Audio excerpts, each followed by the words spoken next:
Welcome to the Founders Lounge, where business meets bullshit and everything in between. Dawn, thank you for letting me host again. Today, I'm again, I want to preface it with this is my world is marketing and branding, and so every now and then things come up in that world where I'm like, dude, I think besides clean eats and brands that we work with, I think this is relevant, and you might want to take 15, 20 minutes and hear it out. I've been looking at kind of second half 2025 marketing budgets and plans because that's what I've been doing. That's been my life for the last several weeks. And what we're seeing at our own level, as well as what I'm hearing from other agencies, is a lot of brands are pulling money out of social media ad spend and putting it into OTT. And it's not an anomaly, it's a pattern, right? Sure. So what I want to talk about today is why that is, based on what I know and have learned, and then what you guys are seeing from such a heavy social media brand. Let's be honest, Clean Eats has got a killer social media presence, and it really has built your business. I want to get your insights, man, like your take on it. So does that work? Yeah, cool. Fire away. All right, brother. So I want to lead off with just why I think this was relevant for a quick show. Was that one of the things that they're doing now is trying to figure out how serious is, when I say OTT, it's over the top streaming. So it's like when you're watching Netflix or Hulu, or if I like watch ESPN Go, I'm a sports guy. It's the stuff that shows up. Some of it you can click through after a while. It's the shit that pisses you off. Let's just call it what it is, dude. It totally is, but that's ads in general. I don't like it in my Instagram feed. I don't like it. The easier part of it though, with the social, when you can get into this is, if you don't like it, you can scroll. With this stuff, in some cases, you do pay if you wanted to sit and have to watch it for 3 to 5 seconds, right? Or whatever the duration is. So there's definitely a pro con thing there. But the reason a lot of brands are doing it's twofold. So within the last 3 years, I just got some numbers here: 16% year over year national average of brands pulling money out of social and putting it back into over the top streaming. That's a huge, and it's clipping along really well. 36% of businesses said this year a lion's share of their marketing budget is going to go to that. So I was like, what the hell's going on? Other than it's a fancy new widget, right? One of the things that it's allowing them to do is the return comes in is with social. What they're saying is social is a performance-based tactic. You can see the click, you can track the click leads to money. It's a quick interaction during a scroll, right? And people love that. But it's only a value in what the research is showing is if they click and pay and buy something. As where the streaming commercials, you can do that, but if they don't click, pay, and buy something in the moment, it gives them a longer duration to be exposed to the brand, and it affiliates the brand with shows they love to watch.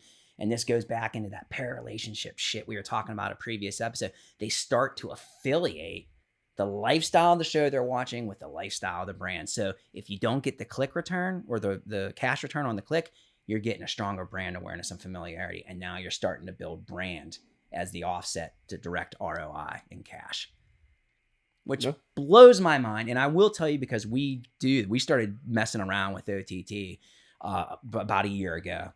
Full disclosure, we're still learning it, and it's still learning itself. But the targeting metrics are just as advanced as social, if not more. I think they're more. They're crazy. Okay, so now tell me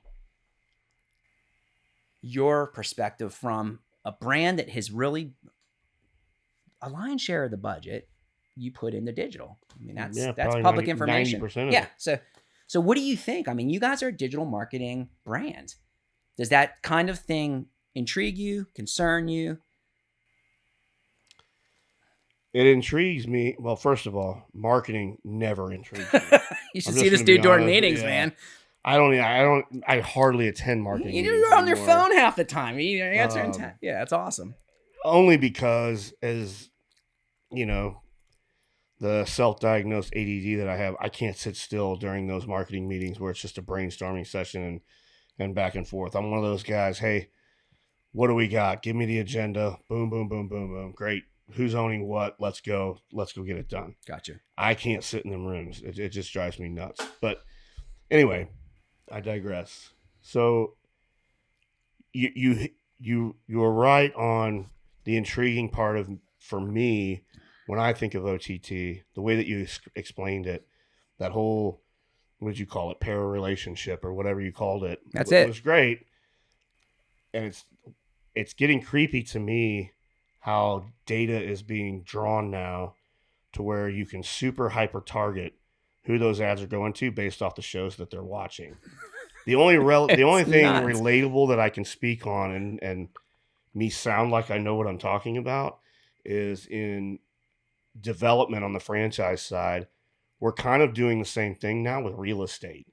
And that is astronomically creepy to me. I'm getting goosebumps saying That's a great comparison, dude. But now we can take an address, throw it into like a Placer AI or any type of AI software now, and we just built this model out for our brand this year. So it's brand new. We haven't even like hit our stride using it yet. Just the little bit that we've used blows my mind away. To whereas before we were just casting out a net, finding out how many people are within this area, and we had very broad metrics. Whereas now we're saying, hey, this is your trade area that you can go in. I'm going to use 30,000 for an even number. There's 30,000 of our core customers, meaning we did a core customer analysis with this analytics company to find out who's our core customer. Who is it? Who is the top 3 or 4 people, personas that are buying our product at Clean Eats? You put 30,000 of those in a 3-mile radius, that is extremely, extremely good. And so we've been able to really dial that in and say, I don't care if there's 50,000 people total population or 150. It does not matter. We want this many of our core customers within a 3-mile radius of that store because that's what has shown to be proven to be successful. And that's what OTT is doing on TV now too. It's crazy. See, that is a brilliant friggin' comparison. I never would have thought. You're right. When you're using those footprint software to get down to the percent, that's exactly what it is. But it is scary that now you can do it to pick where you're going to lay brick. And now with that's crazy to me. And with the advancements of AI and everything, 2 years ago that software existed. It was there. Mm-hmm.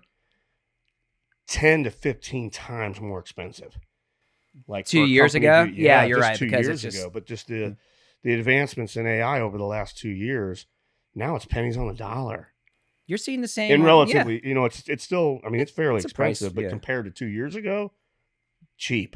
Well, and you're seeing even the same on the streaming side. Like I see local commercials now as where it used to be, national main players. You're 100% right. The technology has made it simpler, more affordable. Now, for me, my opinion, and this is for Clean Eats specific, it could be different with other brands. I'm not a fan of the OTT stuff for Clean Eats because we are such a personal experience for people. Yeah. And so for us, social media resonates more, just the more, creative content. And our owners, over the last, I'd say 6 to 8 months, have gotten super incredibly creative. Yeah, they're awesome. With the reels and the content that they're starting to generate, I'm like, these guys are getting it. Like they're being funny, they're being relatable, they're being, they're able to connect on that human aspect a little bit. Whereas I think, it's fine if we put an ad out on OTT, but am I really expecting a high return? No. Because for us and our product and our brand, somebody's just going to scroll right through that on TV or get pissed off because an ad popped up. And I think you guys have done. Yeah, it's a good example because you built a lot of your marketing on digital engagement, and the key player for digital at the time when you started was social, right? And it wasn't even the Instagram. Was Instagram even a big thing when you? Not when we started, right, no. brother? Like so. Facebook was even brand new. That's what I'm saying. So, and I think the key of what you guys have done well, but not every brand can or has, is if you're going to build a conversation, no way is OTT gonna be a substitute for social. You guys actually get back to your fans. You comment. You and Yvonne are on there during We Change Lives. Your owners do the same, and 100% right. So the opportunity for social is kind of like it can be real living content at a local. You don't have to run it through publishers, and then you can have a conversation, digital conversation. As we're OTT, What you see is what you get. It's going to do one of two things. They're either going to click because they want to buy now, or it's going to help bake in the brand. Yeah. A statement that I'll make, and we can go down this rabbit hole if you want. If you look at some of the best brands out there, I'll use First Form as an example. I know those guys very well. First Form, in theory, what everybody thinks is they're a supplement company. If you look at First Form, though, and what they do and how they do it, they're not a supplement company. They're one of the best marketing agencies in the country because of the way that they promote their product, the avenues they've used, the way that they've done it over the years, building that brand. It's all marketing. And they're one of in the supplement game, I don't know anybody that does it better. They are one of the best. Energy drinks. Look at Red Bull. Go on their stuff and look at their content. Sometimes you don't even see a Red Bull on it. You don't see the product. Well, and Red Bull's footprint is like... They're a marketing agency. They are. And so that's my point. Some of the best brands in the world that you can think of, they're a marketing company. Who cares what they sell? It's packaging. They've done studies where it's like Pet Rock was a study of marketing. Like a creative salesperson, marketing person said, I can paint a friggin' rock and bet you that I'll get kids to buy the damn thing. It's all how it's painted and it's all how it's positioned. Red Bull's a great example because I've had like brands that we've worked with be like, well, Red Bull doesn't run commercials. Bullshit, they don't run commercials. You just know it's them without knowing it's them, man. I see them all the time in every sporting event. Yep. Red Bull gives you wings, man. That's been baked into our brains. So, and how do I say this? We try to look at Clean Eats as not a meal plan company or not a restaurant. We're a lifestyle brand. Absolutely. Yeah. And that's easier said than done. We've struggled with it a lot over the years. And I tell Yvonne all the time, I'm not afraid to share it on this show either. The marketing side of the Clean Eats brand has always been kind of our weakest link. Yeah. It's been a struggle trying to figure out how do you take a brand, number one, that has two companies, number two, has 5 different revenue streams in it, and create that. It's hard to do. It's not easy. Create like a holistic. So I'm not defaulting our team and saying you guys and our internal marketing team suck. Yeah. But if you think about it, that's hard it's tricky to do. It's tricky, but I also think because we're all close to it, I would like to think we're close to it as well. Part of the brand is that unpredictability. I just got to be real with you, man. I've always said this, and Yvonne, you're not watching this, but if you see it, she's heard me say it to her. Don't get mad. Clean Eats. She's got a new idea every 10 minutes. When I walked into your Clean Eats cafe, it was like when you guys had 10 of them, and I walked into the mothership here, and I saw all the posters, all the different things, all the different colors. I was like, what in the hell did I walk into? After I got to know and become friends with you guys, and then also work on the brand, I was like, I know what I walked into. Yvonne Verity's brain. And that is this brand. And it's that raw, edgy, kind of organic. It's, you know what it is? It's you saying, hey, the OTT is not for us, but I've got 120 plus franchisees that are happy to go online and be the face of their local brand mayor. That's the differentiator, man. That's hard to pull off if you haven't done it since the get-go. And to be honest with you, man, that's her biggest struggle right now.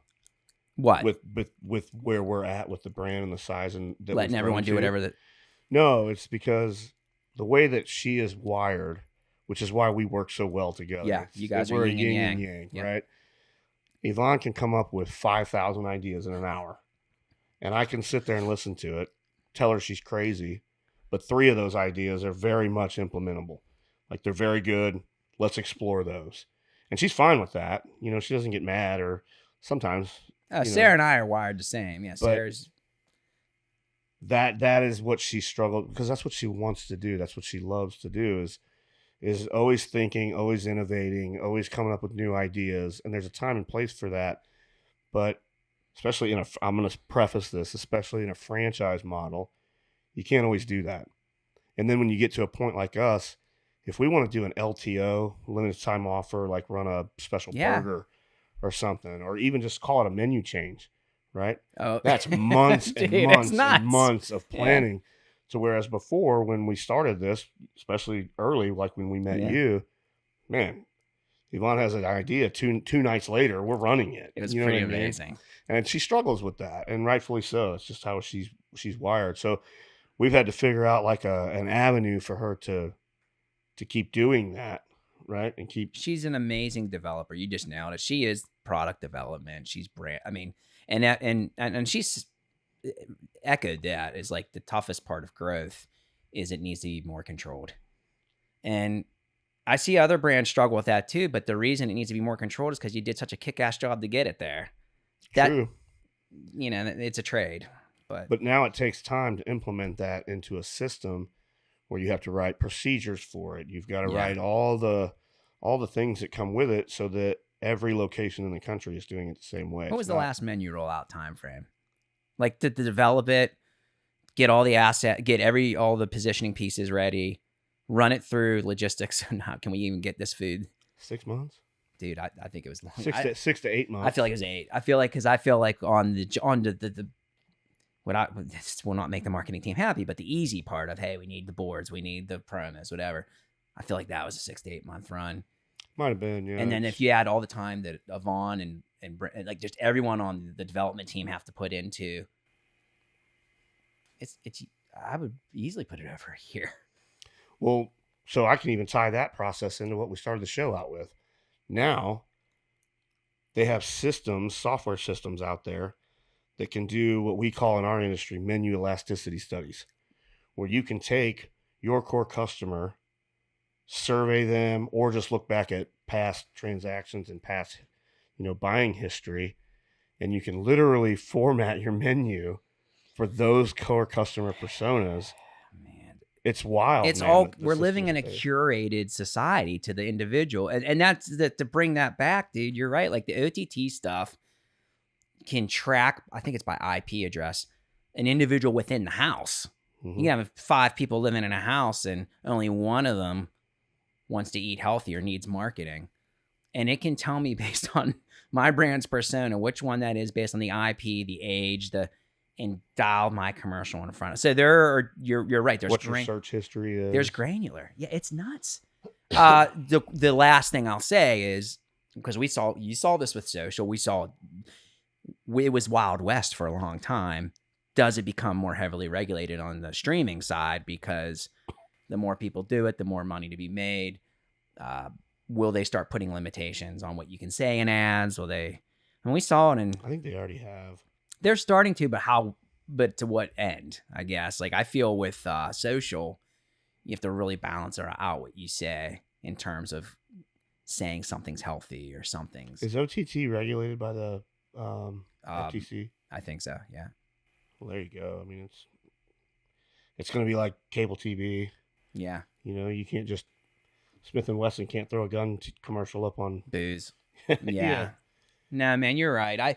I think we're just the scrape of the iceberg with it, and that's where I'm kind of as this is just a flash in the pan. Are we going to see people decrease their time watching because there is content saturated? And there's just so much shit that future forward that you're like, I could see it. One of the things we were actually talking about this yesterday in the marketing meeting that you guys were in, and I think where people are going to have to come back to is shit that they did in the early 90s and late 80s. We were looking at the Budweiser frog commercials. Oh, yeah. It's awesome. The California raisins and things like that. Like, some of the things that those brands did back then were freaking genius. They were amazing. I don't see that kind of stuff anymore. I don't see the creative side of that anymore. And if OTT is where everybody's going to go, man, if you don't have that, like in the first few seconds of that, you're not going to get it. I mean, my favorite ones out right now, and they're completely stupid, is the Liberty Mutual commercials. But they got a jingle, man. You're right, 100%. There's humor, a jingle, and there's a formula. That and the Geico. Yeah, Geico is another formulaic. You know what I mean? They found it. Yeah, I love it, man. I mean, those are great examples, and you're 100% right. That's a whole different episode of how do you make something like that even stick in a content saturated. Also, it's like, you said it. You get 2 to 3 seconds if you're lucky, man. We are a short form society being inundated with long form ads. You better have it. You better have it if you're coming out of the dugout to play that game, because you're gonna hit. You're gonna hit by the format that we're doing right now is the same way. Yeah. If you don't grab attention in the first 15, 20 seconds. And we know, and you're right. Like, you've done this a long time, and you've taught me a lot with, like, this is what we need to do. And But it is a saturated. Everyone has a podcast. Everyone has a vlog.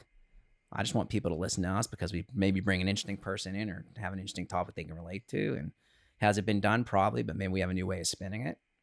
So, what do you think, man? Good shit, man. I appreciate you, brother. Thank you, guys. Hopefully, you get a little out of this if you're thinking about shifting up your digital ad dollars, and we'll probably do more on this down the road. So, one more thing before we leave. Yeah, guys, I have a boatload of Founders Lounge t-shirts that I made like a year ago that I never did anything with.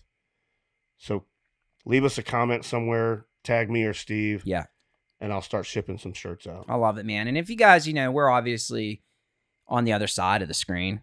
So if you ever have an episode, and to Don's point, like where you're like, hey, I was thinking about doing this shit, but I don't know which software package to use, let us know. We can probably throw some things at you that are affordable. So if you wanted to tiptoe into the waters of something, we can get you there. All right, man. Thanks, Till next guys. time, guys.